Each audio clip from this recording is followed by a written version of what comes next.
Hello everybody, welcome to our channel. ఇది వచ్చేసి నేను మీషోలో అంటే మొన్న 27కి సేల్ నడుస్తాను అంటే అన్నిట్లోనూ సేల్ పెట్టేసినారనమాట. మంచి ఆఫర్స్ ఉన్నాయి. సో అప్పుడు నేను వచ్చేసి ఇది ఆర్డర్ పెట్టాను. ఇది ఏంటంటే ఫ్రిడ్జ్ స్టోరేజ్ బాక్స్ అనమాట. ఇవి మొత్తము నాకు టోటల్గా 6 వచ్చాయి. ప్లాస్టిక్ ఐటమ్సే బాగున్నాయి. ట్రేస్ కానివ్వండి, ఎందుకంటే ఏమైనా వెజిటేబుల్స్ అలా స్టోర్ చేసుకోవడానికి చాలా బాగుంటాయి అనేసి నేను చూసి ఇవి సెలెక్ట్ చేసుకుని ఆర్డర్ పెట్టుకున్నాను. సో ఒక బాగానే వచ్చిందనమాట.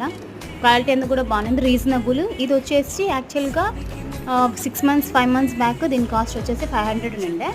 బట్ కానీ 27th రోజు ఆఫర్స్ రోజు వచ్చేసి నాకు 250కి వచ్చింది. ఇది చాలా బాగుంది.